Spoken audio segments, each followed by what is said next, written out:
Hello everyone, welcome back to your own channel Maths with Motivation. Today we are going to revise some more questions based on permutation in which we have to find the missing value either n or r. Let's see how to do such questions. Alright, first of all you must understand what is p, n, r. It means you have to find the permutation of r objects taken out of n, and we know its formula is n factorial upon n minus r factorial. तो उसकी notation मैंने beginning के lecture में आपको बताई थी, ये भी आ सकता है। फर्स्ट टर्म जो होगी, सपोज इट इज p 10 3, इसका मतलब n 10 and r is 3 here. Okay, अब आपको पता है कि अगर नोटेशन ऐसे भी आ रही है, again it is very easy to solve. तो मुझे अगर ये सोल्व करना है, it will be 10 factorial and 10 minus 3 factorial. ये ब्रैकेट लगाना जरूरी है। स्टूडेंट्स क्या करते हैं, they use to write 10 minus 3 factorial, which is totally wrong. इसका मतलब है ये फैक्टोरियल आपने 3 के साथ लगा दिया है, which is not true. We have taken the factorial of 10 minus 3, so you have to write within bracket. Okay, so its answer will be 10 factorial upon 7 factorial. So 10 9 8, that will be your answer 720. 7 factorial से 7 factorial तो cancel हो जाएगा। So actually this is the shortcut of permutation. अगर आपको 10 factorial और 7 factorial ये मिला यहाँ पर 10 और r कितना है, मतलब है मुझे 10 की 3 बैकवर्ड टर्म्स देनी है, लाइक 10 बैकवर्ड हो गया 9 and then 8। So this is your answer 10p3। अगर मैं आपसे कहूं 5p2, इसका क्या आंसर होगा? इसका आंसर होगा कि 5 की 2 बैकवर्ड टर्म्स 1 एंड 2। अगर आप इसको सोल्व करके देखेंगे क्या आंसर होता है, 5 factorial upon 5 minus 2 which is 3 factorial. तो 5 इंटू 4 इंटू 3 फैक्टोरियल, 3 फैक्टोरियल से 3 फैक्टोरियल कैंसिल होता है, तब ये आता है। तो आप ये ध्यान रखिए, परमुटेशन में जितना भी आपको r दिया है, सपोज इट इज 7p3, इसका क्या मतलब है, right in the comment box. At least ये आंसर मुझे इजीली मिल सकता है। सो आपको बैकवर्ड डायरेक्शन में इसको ओपन करना होता है, ये शॉर्टकट है, तो मुझे ये सब अप्लाई नहीं करना। ओके, चलिए अब क्वेश्चन देखते हैं आज का।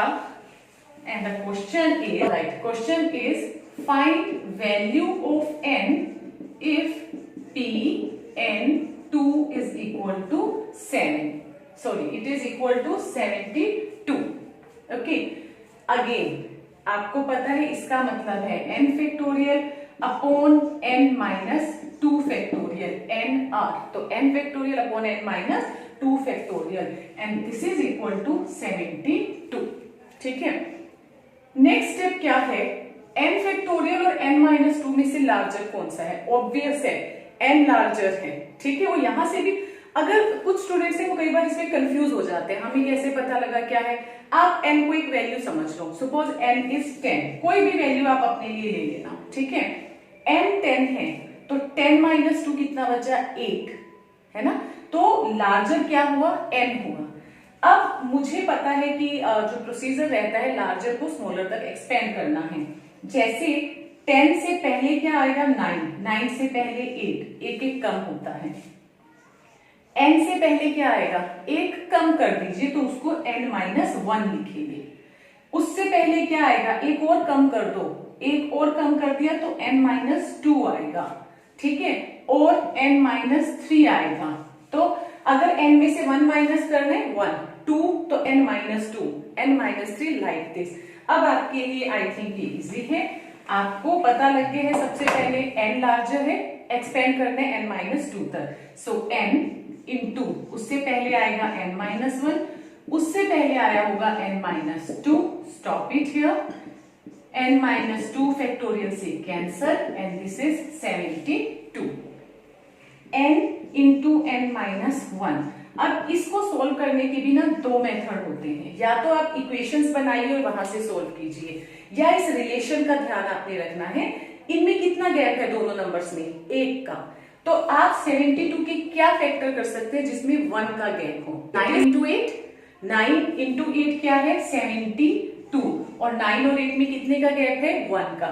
तो ये दूसरा मेथड होता है कि मैं कंपेयर कर लूं क्या रिलेशन है लेफ्ट साइड तो राइट साइड उसी रिलेशन के हिसाब से फैक्टर ब्रेक कर दें। सो अब मैं देखती हूँ n इज इक्वल टू 9 और n माइनस 1 यानी कि 9 माइनस 1 तो कितना बच गया 8। सो मुझसे n पूछा गया था, so n will be equal to 9। Alright, so we are having here the second question, find n if pn4 is equal to 42 pn2।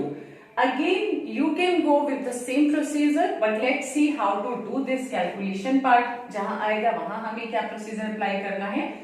ये n है और ये r है, तो n factorial upon n minus r factorial, या अभी जो मैंने आपको शॉर्टकट बताया था आप उससे भी कर सकते हैं। उसमें क्या बताया था, जितना r है ना, उतना आप बैकवर्ड ले लीजिए n को, जैसे n फिर n minus 1 n minus 2 n minus 3 1 2 3 4। आप डायरेक्ट ये भी कर सकते हैं, नहीं तो दूसरा procedure n factorial upon n minus 4 factorial वो भी कर सकते हैं।